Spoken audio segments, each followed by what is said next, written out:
کیا آپ نے کبھی سوچا ہے کہ جس کردار نے آپ کے دل کو چھو لیا، کیا وہ حقیقت میں بھی ویسا ہی ہے؟ ارسا بلجک ڈرلز ارطغرل میں ایک بہادر، باوقار اور وفادار بیوی حلیمہ خاتون کا کردار ادا کیا۔ لاکھوں لوگوں کے دلوں میں دھڑکن بن گئی۔ لیکن سوال یہ ہے، کیا اصل تاریخ بھی یہی کہانی سناتی ہے یا ہم ایک خوبصورت اسکرپٹ کو حقیقت سمجھ بیٹھے ہیں؟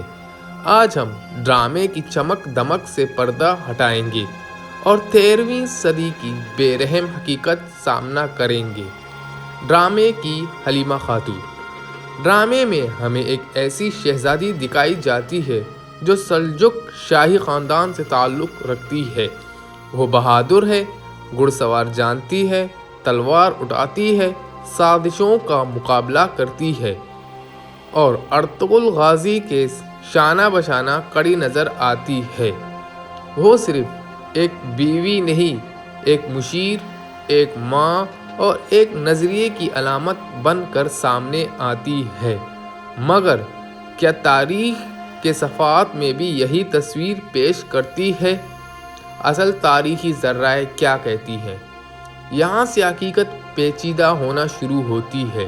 سب سے پہلی بات، 13ویں صدی کے مستند تاریخی ریکارڈ انتہائی محدود ہیں۔ ابن بی بی جیسے مورخین نے سلجوقی دربار کے حالات لکھے، لیکن حلیمہ خاتون کا واضح ذکر نہیں ملتا۔ اور بعد کے عثمانی مورخین از پسازیدہ نے بھی اسی طرح ارطغرل اور ان کے خاندان کا ذکر کیا، لیکن سلجوقی شہزادی حلیمہ کے دعوے کی مضبوط دستاویزات موجود نہیں۔ کچھ تاریخی روایات کے مطابق عثمان کی والدہ کا نام حلیمہ ضرور ملتا ہے، لیکن ان کا سلجوقی شاہی خاندان سے تعلق ثابت شدہ نہیں۔ یعنی ڈرامے کی شاہی شہزادی کا تصور شاید تخلیقی آزادی کا نتیجہ ہے۔ سلجوقی سلطنت کی اصل صورتحال۔ 13ویں صدی میں سلجوق امپائر زوال کا شکار تھی۔ منگول حملے، اندرونی بغاوتیں، سیاسی سازشیں۔ ایسی صورتحال میں شاہی خاندان کی خواتین اکثر سیاسی اتحادوں کا ذریعہ بنتی تھیں۔ ان کی شادیاں قبائل کے درمیان اتحاد مضبوط کرنے کے لیے کی جاتی تھی۔ لہٰذا اگر حلیمہ واقعی کسی بااثر خاندان سے تھی بھی تو ان کی شادی ایک سیاسی حکمت عملی ہو سکتی تھی۔ یہ وہ حقیقت ہے جو ڈرامائی رومانیت سے کہیں زیادہ سرد اور حسابی ہے۔ جنگجو دلہن یا سیاسی مہرہ؟ یہ سوال انتہائی اہم ہے۔ ڈرامے میں حلیمہ تلوار اٹھاتی نظر آتی ہے، لیکن تاریخی طور پر اس دور کی خواتین براہ راست جنگ میں حصہ کم ہی لیتی تھیں۔ البتہ یہ ضرور سچ ہے کہ ترک قبائلی معاشرے میں خواتین کو نسبتاً زیادہ آزادی حاصل تھی۔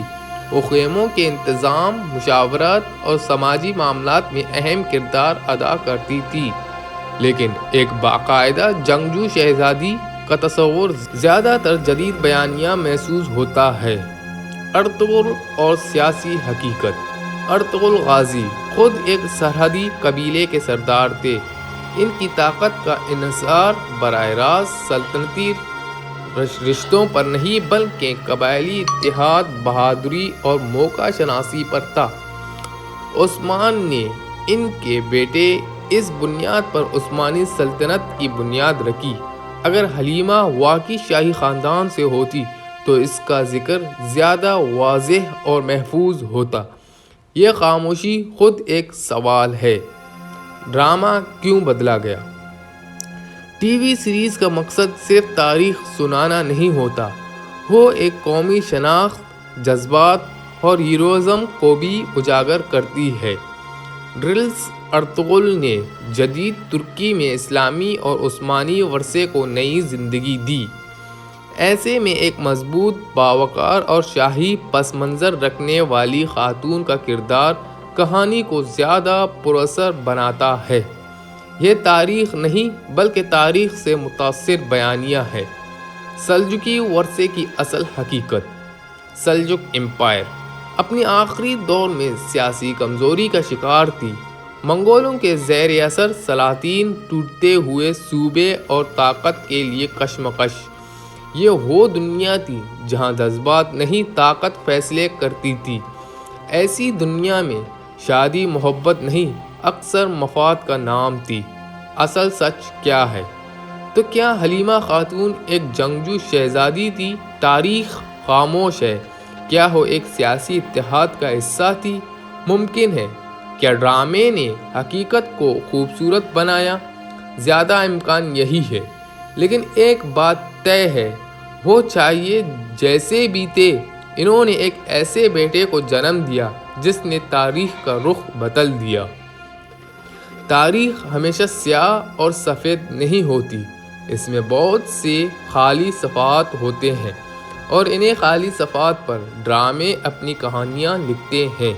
لیکن ہمارا کام سوال کرنا، تحقیق کرنا اور حقیقت تک پہنچنے کی کوشش کرنا۔ اگر آپ کو یہ ویڈیو پسند آئے تو لائک کریں، سبسکرائب کریں اور کمنٹ میں بتائیں کیا آپ کے خیال میں حلیمہ خاتون ایک جنگجو دلہن تھی یا سیاسی بساط کی مہرہ؟ اگلی ویڈیو میں ہم سلجوقی اور ابتدائی عثمانی تاریخ کے ایک اور راز سے پردہ اٹھائیں گے۔ اللہ حافظ۔